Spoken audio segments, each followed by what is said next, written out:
পুলিশের সদর কার্যালয় থেকে মাত্র 150 থেকে 200 মিটার দূরে রাজধানীর বুকে বটতলাতে সন্ধ্যা 7টা এবং রাত 11টায় পরপর দুটি ঘটনা সংঘটিত হয় যুবতী মহিলাদের সঙ্গে।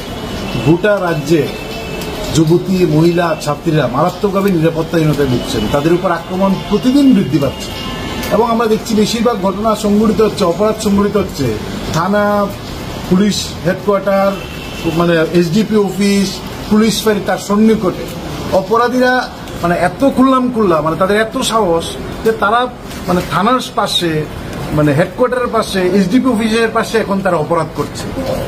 আমরা দেখলাম গতকালকে কাঞ্চনপুর থানার সামনে একজন যুবতীকে, ছাত্রীকে হত্যা করে সে নিজে আত্মঘাতী করে, এরকম ঘটনা সংঘটিত হয়েছে। উদয়পুরের মানে থানার সামনে শিক্ষককে পিটিয়ে খুন করেছেন।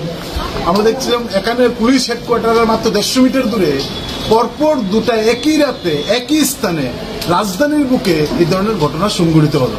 একটা যুবতী বাড়ি যাচ্ছিল, তাকে পেছনে ধাওয়া করে তাকে ধরার চেষ্টা করেন, সে অল্পেতে আত্মরক্ষা করেন। রাত্রি 11টায় বার্থডে পার্টি থেকে গোটা পরিবার ফিরছেন, এই পরিবারের মহিলাদের উপর হামলা করার চেষ্টা করেন, তারাও কোন রকমে আত্মরক্ষা করে বাড়িতে ফিরেন। কোথায় নিরাপত্তা? একটা জঙ্গলের রাজত্ব চলছে। রাজ্যের স্বরাষ্ট্রমন্ত্রী তিনি কুম্ভকর্ণ। আপনাদের যেই ভিডিও ক্লিপটা দেখালাম এটা ত্রিপুরার ভিডিও ক্লিপ। এই যে পশ্চিমবঙ্গে আপনারা যেটা দেখতে পাচ্ছেন, ত্রিপুরাতেও কিন্তু বিজেপি একই জিনিস ঘটাচ্ছে। তার মানে কি ত্রিপুরাতে বিজেপির দিন শেষ? ত্রিপুরাতে কিন্তু সাধারণ জনতাও ক্ষেপে উঠছে, ধীরে ধীরে গণ আন্দোলনের রূপ নিচ্ছে। বিজেপির নেতারা বিভিন্ন সময়ে ভুল ভাল মন্তব্য করছেন ত্রিপুরাতে, এবং আপনারা দেখেছেন কখনো মুসলিম সাজছেন, কখনো হিন্দু সাজছেন ত্রিপুরার বিজেপি নেতা। একবার ভাবুন তো কাকে বোকা বানাচ্ছে এরা।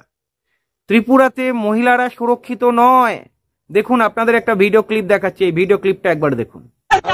বাসিন্দা আমরা, তা সত্ত্বেও আমরা প্রশাসনের আমরা স্বাধীনতা বলতে কিছু নয়। আমরা মেয়ে লোক হিসাবে রাত্র 11টা বাজে দুটো মানে কথায় কইতেছি যে আমরা কোনো স্বাধীনতা নাই যে রাত 11টার সময় ঘরতে বাইরে স্বাধীনতা নাই। প্রশাসন আমরা লেগে কি করতেছে আমরা লেগে কোনো কিছু করার তারা ক্ষমতা নাইনি, ক্ষমতার বাড়িনি। আমরা মেয়ে লোকের লেগে রাস্তাঘাটে রাত 11টার সময় বাইতে পারতাম। ভাইয়ের মেয়ের বার্থডে খাইয়া গেছে, আমার হাজবেন্ড ওখানে গেছে, টয়লেটে গেছে, তো একটা গাড়ি আইছে, গাড়ি আউনে হে আমার দিকে ফলো করতেছে। আমার মেয়ে কইছে মা আমরা দিকে ফলো করতেছে। হে গাড়ি থেকে না আধা আইছে, যে আমরা বুঝতেছি হে আধা গেছে, তো আমরা হাজবেন্ডের দিকে গেছে। যে আমার হাজবেন্ডে দেখছে হে গাড়ির দিকে উঠে গেছে, না হে ড্রাঙ্ক আসলো, হে সঙ্গে যত যে সদস্য আছে সব ড্রাঙ্ক আছে। এই দাদা যদি সাহায্য না করতো তাহলে তাদের দাদা যদি সাহায্য এটাতে আড্ডায় আছে, এটাতে আড্ডায় আছে।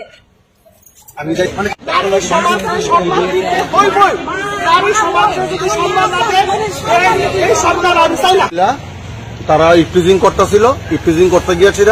এরপরে মহিলা এবং মহিলার হাজবেন্ড তার সাথে মানে জোর জবরদস্তি করতেছিল এবং মহিলারে মানে একটা কোনো বদ উদ্দেশ্য নিয়ে আসে, একটা বদ উদ্দেশ্য নিয়ে আগাইছিল। বাট আমি গাড়ির থেকে তখন দেখতেছি এমন কন্ডিশন, সাথে সাথে আমি নেমে আসলে গাড়ির মধ্যে হাতটা ডোয়াইছি।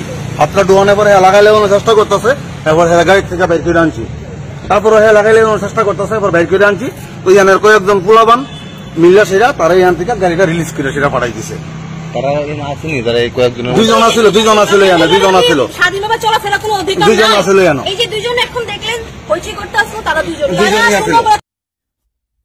বন্ধুরা, আমি মন গড়া কিছু কথা বললাম না, কারণ আপনারা নিজেরা শুনতে পেলেন। এবারে বিচার করবেন আপনারা। শুধু এখানেই শেষ নয়, ত্রিপুরাতে বিজেপি কর্মীর বাড়িতে বিজেপির কর্মীরাই আক্রমণ করছে এবং বিজেপি কর্মীর মেয়েকে বাথরুম থেকে তুলে নিয়ে এসে শ্লীলতাহানি করছে। এই নিয়ে আবার অভিযোগ, মানে যাতা অবস্থা। এই যে দেখলেন আপনারা, বন্যা হলো, সাধারণ মানুষ যখন ত্রাণ তহবিল দিচ্ছে তখন তারা বিজেপির নেতাদের দ্বারা আক্রান্ত হচ্ছে। আমি সাজিয়ে বলছি না, আপনারা শুনুন একবার, আপনারা নিজেরা বিচার করবেন। শুনুন। একজন ভদ্রলোক আইলো, তার পাঞ্জাবি পরা, হলুদ কালার, আর সাদা কালার স্যুট, কালো জুতা, তো দেখতে নেতা টেতার মতো লাগতেছে। আমি জানি না, আই ডোন্ট নো তাকে শাসাইতেছে, হ্যাঁ এত চাল দিলাম, এত দিলাম, জিনিসটি কই গেল হেন গেল। আর বিশ্বাস করো ওই শিবিরের মধ্যে যারা আসলো সবাই চুপ, মানে তাইনারা তো আতঙ্ক, তাইনারা তো খুব, সবাই একদম চুপ, কোনো কথা কই না। আমিও চুপচাপ রয়েছি, আমি কি দরকার নেই রে ভাই ঝামেলা, তাই অনেক কিছু যা করণের কথা কইছে। তারপরে লোকটা আইসে মনে মনে কোন রকমে বুঝাই পারি না। তারপরে আমি অনেক চেষ্টা করলাম যে আমি কি কারোর সম্মতি ছাড়া আমি এখানে সব জিনিসপত্র দিলাম, তো তাই না আমার শাসে দেশে তুই জানোস কি কেডা, আমি অনেকক্ষণ ধরে সহ্য করতেছি, হ্যান না তেন না, তো বাইরে হয়তো আর এটা লইয়া, তো আমি জিনিস লইতাম নিয়েছি, লাথি একটা মারছিল পেটটা, মানে তাদের মা বন্ধার যে স্যানিটারি প্যাড গুলো আছে, তো আমি হাতে নিয়ে নিয়েছি, নিয়ে জিনিসগুলা চুপচাপ বাইরিয়া আয় পড়ছি।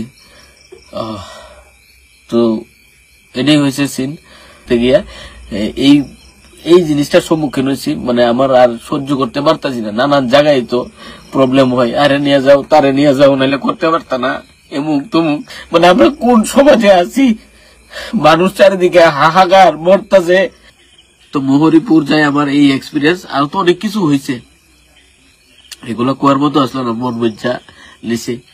আজকে খুবই দুঃখ, মানে জিনিসগুলো লাথি মেরে ফালাই দেওয়ার মতো অবস্থার মধ্যে আসলো। আমি টান নিয়ে নিছি, আমার ধাক্কা দিয়ে বাইর করে দিয়েছে।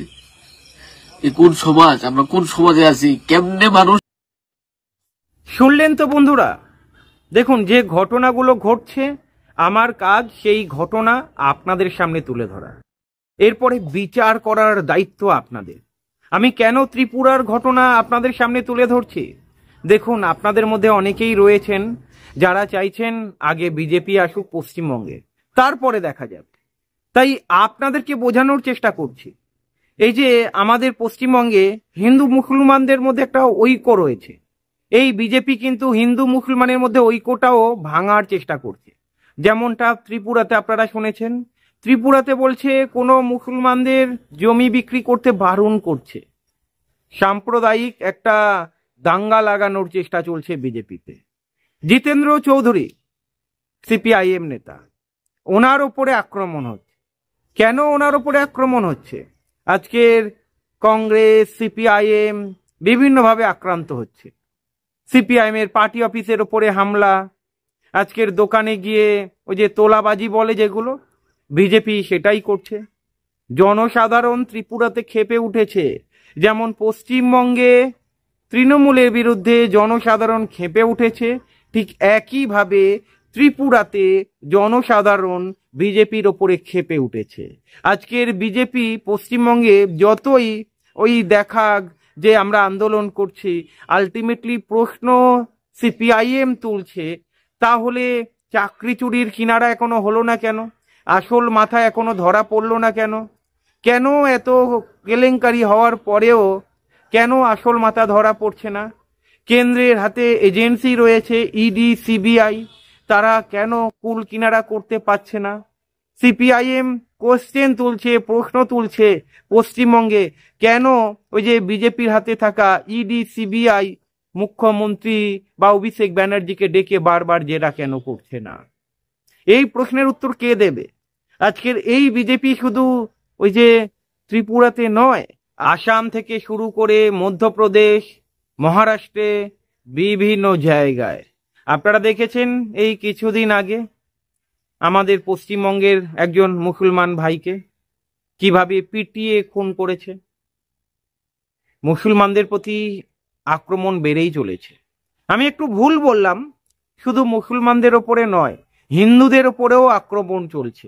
ওই যে একটু আগে দেখালাম, হিন্দু বিজেপি কর্মী, অন্য বিজেপি কর্মীরা এসে ওই হিন্দুর ঘরে যে বিজেপি কর্মী রয়েছে তার মেয়েকে শ্লীলতাহানি, ভাঙচুর করছে, রাত্রিবেলায় খাবার খাচ্ছে, বিজেপি ওই গুন্ডা বাহিনীরা এসে লাথি মেরে খাবার উল্টে দিল, মার ধর, সেসব ঘটনা আপনাদের দেখিয়েছি।